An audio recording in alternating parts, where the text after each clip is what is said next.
Assalamualaikum warahmatullahi wabarakatuh. Perkenalkan, saya Ananing Nurwahyuli. Saya mengajar mata pelajaran Al-Quran Hadis di Madrasah Aliyah Negeri 2 Bojonegoro, sekaligus sebagai mahasiswi PPG dalam jabatan Kementerian Agama tahun 2025 batch 1. Program studi Quran Hadis di LPTK IAIN Langsa Aceh dengan nomor peserta 2952 7800 37071.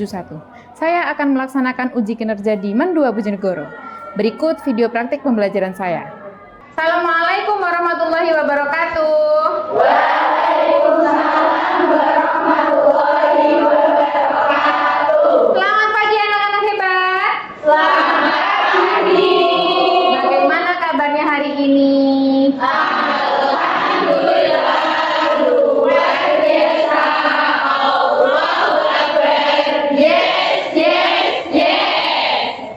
Alhamdulillah, hari ini kita diberikan kesehatan, kesempatan untuk bisa bertemu kembali pada mata pelajaran Al-Quran Hadis. Untuk kelancaran pembelajaran pada pagi hari ini, kita akan mulai dengan berdoa. Gofur, silahkan dipimpin berdoa. Siap, mulai. A'udzu billahi minasy syaithanir rajim. Bismillahirrahmanirrahim. Alhamdulillahi rabbil alamin. Ar-Rahmanir Rahim. Ghairil maghdubi 'alaihim waladdallin. Rabbighfirli wa liwalidayya wa lil mu'minina amin. Ya Rabbal alamin. Berikutnya Bu Ananing akan cek kehadiran. Yang Bu An panggil namanya silakan angkat tangan dan bilang hadir ataupun hadiroh ya. Ahmad Gofur Naufal, Alfi Rohmatin, Amanda Khalila, Salwa Meta, sakit, Selvina Putri, Tritungga Dewi, Ulaya Nafisa. Baik anak-anak, sebelum kita lanjutkan ke pembelajaran hari ini, kita akan mengulas materi yang sudah kita pelajari di pertemuan sebelumnya. Ada yang masih ingat materi apa yang kita pelajari pada pertemuan sebelumnya? Ya, Zakia. Materi pengertian hadis. Materi pengertian hadis. Pengertian hadis itu apa anak-anak? Hadis adalah perkataan, perbuatan, dan ketetapan Nabi. Oke, jadi itu adalah materi yang sudah kita pelajari pada pertemuan sebelumnya tentang pengertian hadis. Karena kemarin kita sudah memahami, sudah mendiskusikan tentang materi pengertian hadis, hari ini kita akan mempelajari tentang materi unsur-unsur hadis. Nah, materi unsur-unsur hadis ini masih berkaitan dengan materi yang kita pelajari pada materi sebelumnya. Kalau materi sebelumnya kita belajar tentang pengertian atau definisi, hari ini kita akan belajar unsur apa saja sih yang ada di dalam suatu hadis. Sebelumnya, ada yang sudah mengenal istilah sanad? Boleh angkat? Ulaya. Sanad adalah mata rantai perawi. Oke. Sanad itu adalah mata rantai perawi. Kemudian ada juga yang mungkin sudah mengenal istilah matan. Ya, Ella. Matan adalah isi atau teks dari hadis itu sendiri. Oke, matan adalah isi atau teks dari hadis itu sendiri. Jadi dua hal tadi itu adalah unsur yang akan kita pelajari di dalam suatu hadis. Oke, anak-anak silakan diperhatikan di papan tulis ya.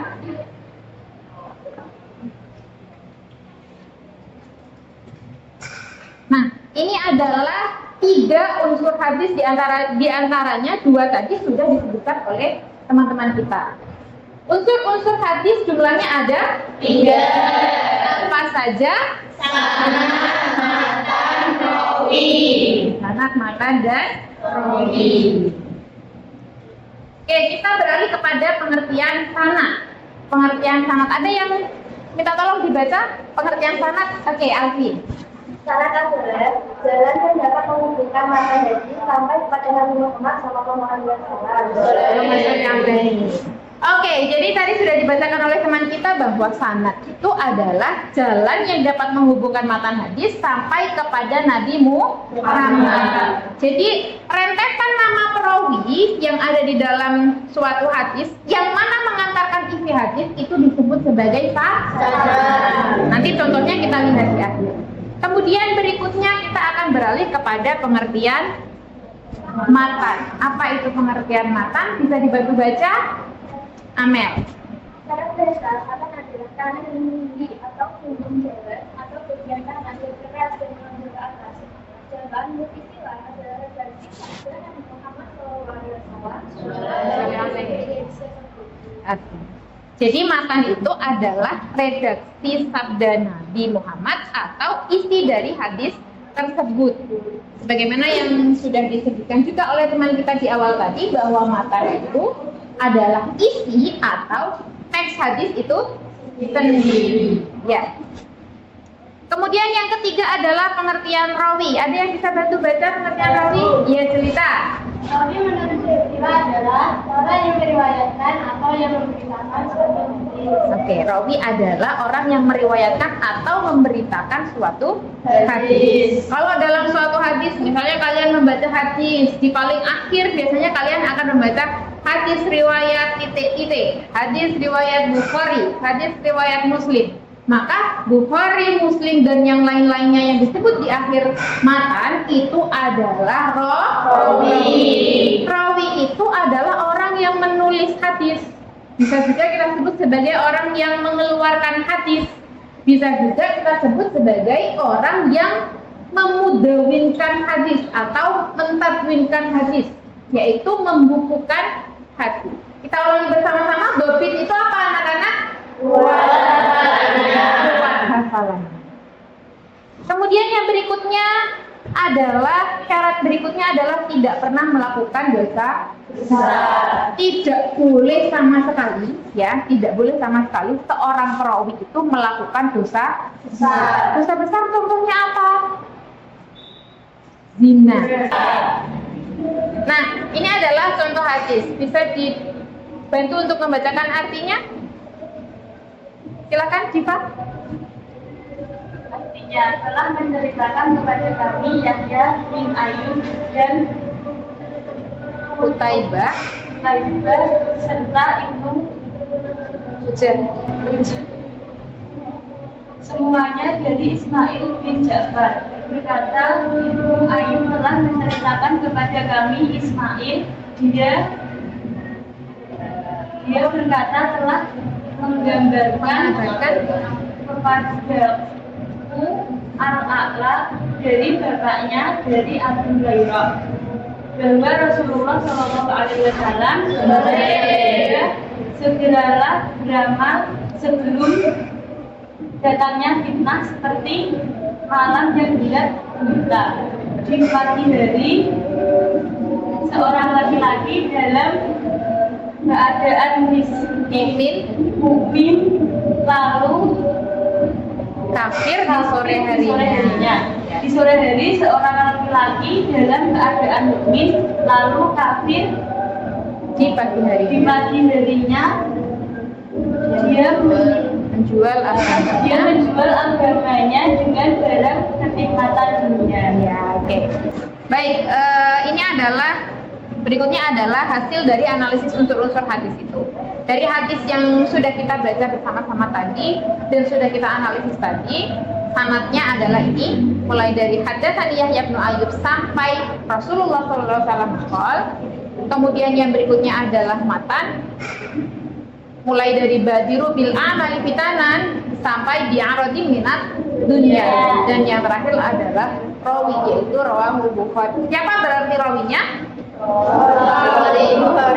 Rawinya adalah Bukhari. Yang mengeluarkan hadis adalah Bukhari. Yang membukukan hadis adalah Bukhari.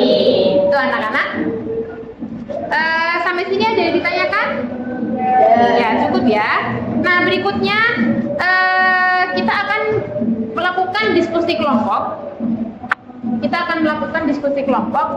Bu Ananing punya kertas yang di sini berisi tentang permasalahan-permasalahan yang ada di lingkungan sekitar kita.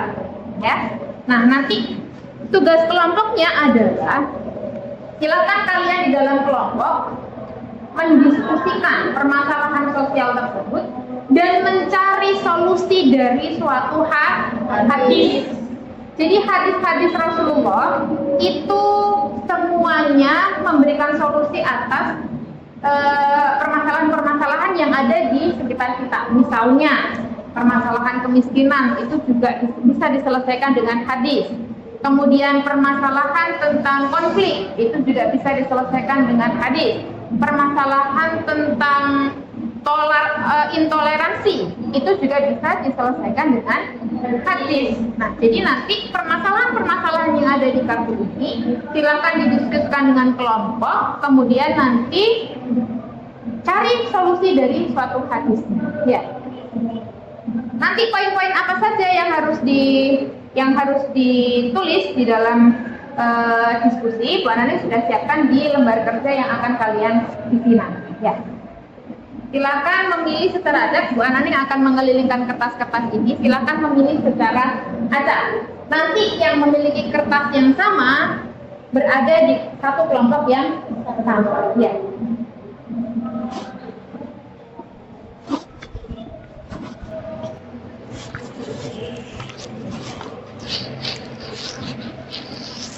Baik, dari kartu-kartu yang sudah kalian pegang masing-masing, Bu Ananing bisa dibantu untuk membacakan permasalahan apa yang didapat oleh kelompok masing-masing. Permasalahan apa yang didapatkan oleh kelompok masing-masing dimulai dari kelompok merah.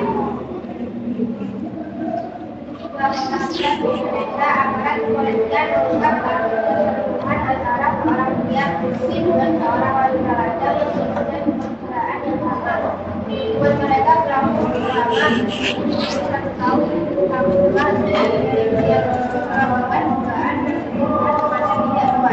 Ya, oke. Jadi permasalahan yang akan dibahas pada kelompok merah adalah tentang permasalahan zina. Ya, perselingkuhan yang terjadi antara dua orang yang sudah berumah tangga. Itu permasalahan terkait zina. Anak-anak tugas kelompoknya bisa dipahami? Silakan dimulai diskusinya. Bu Ananing akan membagikan lembar jawaban ke lembar kegiatan dan juga lembar untuk mengisi jawaban. Ya. Silakan dituliskan di sini tentang hadis tersebut, kemudian analisis unsur-unsur hadis yang kalian temukan itu. Jadi kaitannya dengan materi kita hari ini adalah nanti kalian menganalisis unsur-unsur hadis yang terdapat dalam hadis yang kalian temukan nanti, ya. Unsur-unsur hadisnya apa saja tadi anak-anak?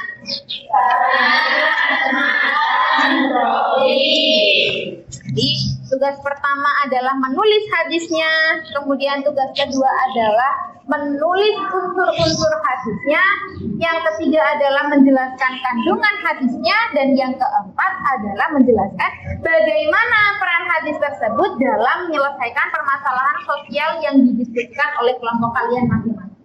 Bisa dipahami anak-anak? Bisa. Baik, silakan didiskusikan dengan kelompok. Kemudian kalian boleh mencari solusi hadis dari berbagai sumber. Kalian boleh lihat buku, kalian boleh lihat e-book kalian juga bisa lihat dari internet, dari berbagai sumber. Ya, silakan berkreasi dengan kelompok masing-masing.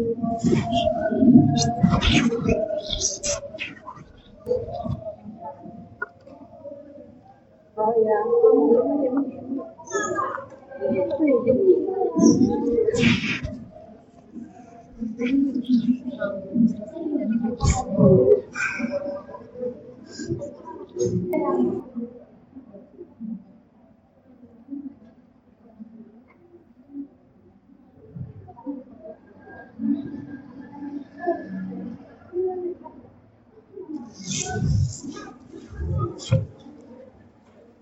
Sudah selesai anak-anak? Oke, kita akan lanjutkan dengan presentasi. Silakan kita akan presentasi secara berurutan, mulai dari kelompok 1, 2, 3, kelompok merah, kuning, hijau, dan biru, ya. Nanti untuk kegiatan presentasi, silakan semuanya maju ke depan. Semua anggota kelompok maju ke depan. Kemudian tentukan siapa yang akan mewakili presentasi pada kelompok kalian masing-masing. Ya, sudah bisa dipahami? Oke, kita akan mulai presentasinya. Dimulai dari kelompok merah terlebih dahulu. Kelompok kuning, hijau, dan biru silakan perhatikan dengan seksama apa yang disampaikan oleh kelompok merah. Ya, silakan kelompok merah. Kami dari kelompok merah akan menyampaikan hasil analisis terkait masalah sosial yaitu gender yang berhubungan dengan pertemuan. Di sebuah kota besar di Indonesia, aparat kepolisian membuat kasus perselingkuhan antara seorang pria berputih dengan seorang wanita Adam yang bekerja di hubungan mereka adalah untuk menambahkan nilai beratnya hubungan zina bagi pelakunya. Yang umat ini masih menjauhi perbuatan zina atau dijauhkan dari tempat satu perbuatan zina jika menjauhi larangan Allah dan Rasulullah. Oke, jadi itu penjelasan dari kelompok merah tentang permasalahan zina. Ya, ada yang ingin ditanyakan? Cukup jelas penjelasan dari kelompok zina? Oke, tepuk tangan untuk kelompok merah. Jadi solusi atas permasalahan yang didiskusikan oleh kelompok merah tadi adalah hadis tentang hukuman terhadap pelaku zina ketika dia belum menikah. Kemudian ketika pelaku zinanya adalah orang yang sudah menikah, hukumannya apa? Itu dijelaskan dalam hadis itu. Baik, bagus sekali presentasi dari kelompok merah. Silakan boleh duduk ke tempat masing-masing. Dari kelompok hijau akan menyampaikan diskusi kami tentang relasi. Sejak tahun 2008, Kemah Kepolisian Indonesia atau DKI resmi dilarang menggunakan bangunan pendidikan mereka untuk beribadah. Meskipun telah memiliki izin untuk mendirikan bangunan atau BNB yang sah, menyelesaikan permasalahan sosial. Hadis ini mengajarkan tentang toleransi dan saling menghargai. Salah satu bentuk toleransi yang bisa dilakukan dalam kasus jemaat DKI adalah dengan tidak mengganggu umat beragama lain untuk beribadah. Rasulullah Shallallahu Alaihi Wasallam mengajarkan kepada umatnya untuk berbuat baik kepada tetangga, termasuk memberikan kesempatan bagi tetangga yang beragama lain untuk beribadah dengan tenang. Sekian dari kelompok hijau. Apabila ada kesalahan, mohon maaf tersebut. Assalamualaikum warahmatullahi wabarakatuh. Waalaikumsalam warahmatullahi wabarakatuh. Selamat untuk kelompok hijau. Jadi solusi atas permasalahan tentang intoleransi yang didiskusikan oleh kelompok hijau tadi bisa diselesaikan dengan berdiskusi atau memberikan kesempatan tetangga kita, misalnya kalau ada tetangga kita yang beragama selain yang tidak sama dengan kita harus memberikan kesempatan untuk tetangga kita itu melakukan ibadah sesuai dengan keyakinannya masing-masing dengan tenang. Ya. Jadi Rasulullah mengajarkan kita untuk itu, untuk berperilaku baik terhadap tetangga. Ya. Kemudian berikutnya dilanjutkan presentasi dari kelompok biru.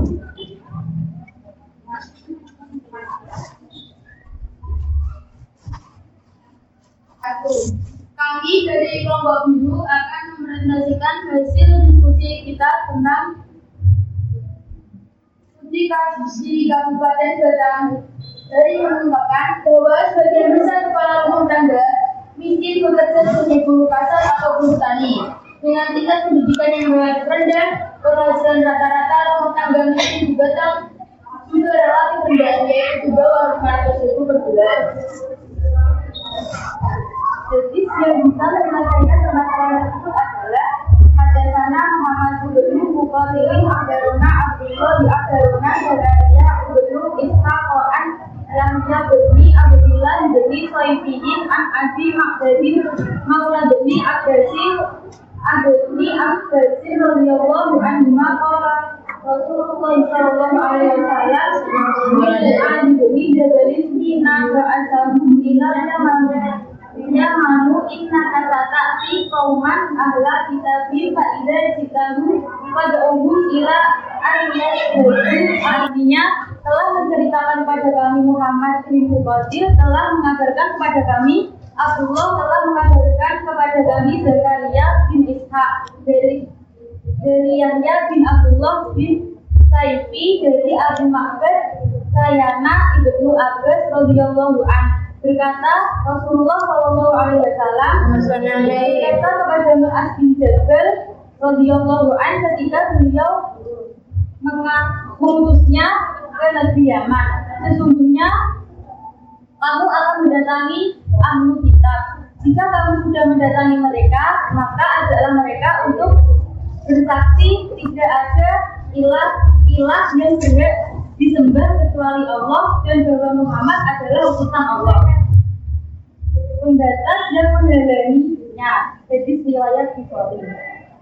Ahla kitabin wa idza ji'tahum fad'uhum ila ayyashhadu alla ilaha illallah wa anna Muhammadar Rasulullah fa innahum aqa'u laka bidzalika fa akhbirhum anna Allah qad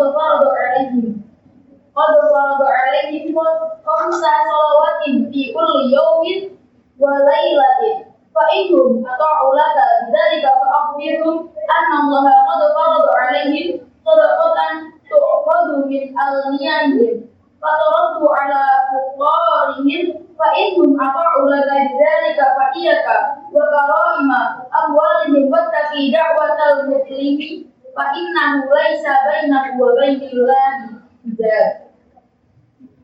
Rawi dari hadis tersebut adalah Al-Bukhari. Peran hadis tersebut dalam menyelesaikan permasalahan kemiskinan adalah ketika kewajiban zakat mal bagi orang kaya ditegaskan dan dibagikan secara merata kepada orang miskin. Yang dari kelompok buruh, apabila ada salah kata, mohon dimaafkan. Wassalamualaikum warahmatullahi wabarakatuh. Waalaikumsalam warahmatullahi wabarakatuh. Nah, jadi presentasi terakhir tadi dari kelompok buruh adalah permasalahan tentang kemiskinan. Kalau kemiskinan itu tidak hanya yang disebutkan tadi di kelompok tadi adalah salah satu kasus di Kabupaten Batanghari. Kemiskinan itu sifatnya merata ya kalau di negara kita. Jadi bahkan mungkin di dekat lingkungan kita sendiri, di lingkungan paling terdekat itu ada orang-orang yang masih dikategorikan sebagai orang miskin. Betul. Jadi itu tadi pembahasan hadis tentang kemiskinan. Nah, dari keempat presentasi semuanya sangat bagus. Tepuk tangan untuk kelompok kita semua. Anak-anak sudah berhasil berdiskusi dengan kelompok dengan baik, kemudian juga sudah bisa menganalisis unsur-unsur hadis yang terdapat di dalamnya dengan baik, dan juga menjelaskan tentang bagaimana peran hadis itu dalam menyelesaikan permasalahan sosial. Sekarang kita di akhir pembelajaran kita akan melakukan tes pemahaman. Ya, sebelum kita melakukan tes pemahaman, kita cek konsentrasi kita bersama-sama dulu. Ya, kita ice breaking sebentar aja sambil duduk di tempat masing-masing. Anak-anak nanti perhatikan instruksi dari Bu Ananing ya, konsentrasi ya. Perhatikan instruksi dari Bu Ananing baik-baik semuanya. Tepuk 1, tepuk 2, 1. Oke, masih ada suara tepuk tadi. Ya, oke, perhatikan bersama-sama, konsentrasi ya. Tepuk 1, tepuk 2, 2. Oke, tepuk tangan sudah kita. Nah, untuk mengetahui sejauh mana pemahaman kalian hari ini pada materi unsur-unsur hadis, kita akan melakukan kuis, mengerjakan kuis. Silakan disiapkan perangkatnya masing-masing. Kita akan bermain kuis menggunakan Kahoot. Jadi silakan disiapkan HP-nya masing-masing.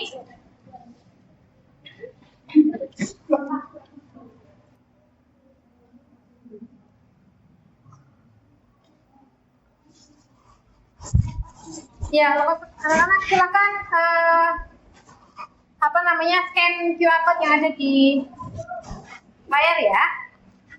Kita akan bermain kuis.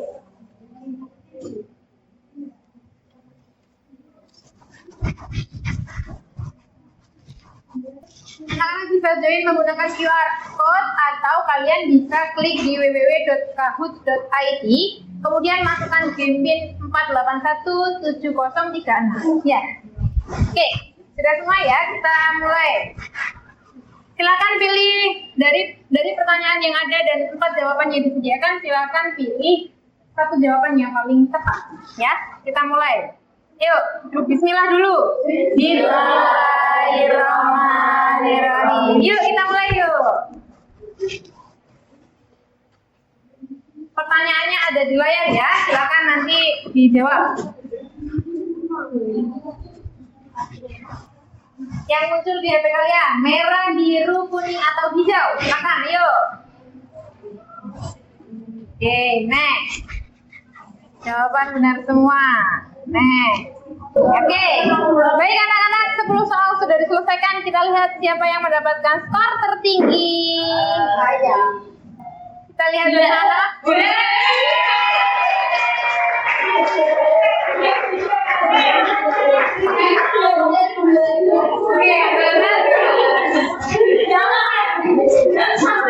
Oke, jadi pemenang kita berarti adalah Dani. Tepuk tangan untuk Dani. Dan kita semua ya. Sampai sini ada pertanyaan? Oke, go for. Bagaimana jika ada satu unsur yang hilang dari suatu hadis? Bagaimana jika ada satu unsur yang hilang dari suatu hadis tersebut? Pertanyaan yang sangat bagus, ya. Bagaimana kalau ada salah satu unsur yang hilang dari suatu hadis? Sudah pasti hadisnya tidak bisa dijadikan sebagai dasar hukum karena kualitas hadisnya adalah tidak sahih. Bisa dipahami, Gofur? Ya, oke. Ada pertanyaan lain mungkin? Ya, Dani. Kalau misalnya salah seorang perawi tidak berarti bagaimana kualitas tersebut? Oke, ini kita pembahasan tentang syarat-syarat perawi. Kita ingat-ingat kembali, syarat-syarat perawi salah satunya tadi adalah seorang perawi diwajibkan dobit. Apa itu dobit? Kuat hafalannya. Jadi seorang perawi itu harus kuat hafalan. Bagaimana kalau salah seorang perawi ternyata tidak kuat hafalannya atau tidak dobit, maka bisa dipastikan kualitas hadisnya tidak sahih. Pertanyaan yang bagus dari Dani. Jadi kita bisa menerapkan itu dalam kehidupan kita sehari-hari. Kita perlu mengecek kembali apa yang kita baca, cek ulang apa yang kita terapkan dalam kehidupan sehari-hari, terutama hadis ya. Kalau misalnya hadis yang kita terapkan dalam kehidupan sehari-hari itu misalnya ada salah satu unsurnya yang tidak ada atau ada salah satu syarat dari perawi yang gugur, maka hadis tersebut kualitasnya tidak sahih. Maka kita harus berhati-hati dalam menerapkan dalam kehidupan sehari-hari. Itu ya, itu evaluasi dan refleksi kita hari ini. Anak-anak silakan untuk pertemuan berikutnya silakan dipersiapkan dulu dari rumah, dan lembar kerja peserta didik yang sudah Bu Ananing bagikan silakan dikerjakan aktivitas-aktivitasnya yang ada di sana untuk memperkuat pemahaman kalian terhadap materi hari ini. Baik, itu penghujung dari pertemuan kita hari ini. Kita akan lanjutkan ke pertemuan berikutnya ya. Kita akan lanjutkan ke pertemuan berikutnya dengan materi yang masih berkaitan dengan unsur-unsur hadis, yaitu tentang rijalul hadis ya. Itu yang akan kita pelajari di pertemuan berikutnya. Bisa dipahami anak-anak? Sampai di sini ada pertanyaan lagi? Nah, kita cukupkan pertemuan kita hari ini dengan membaca hamdalah bersama-sama.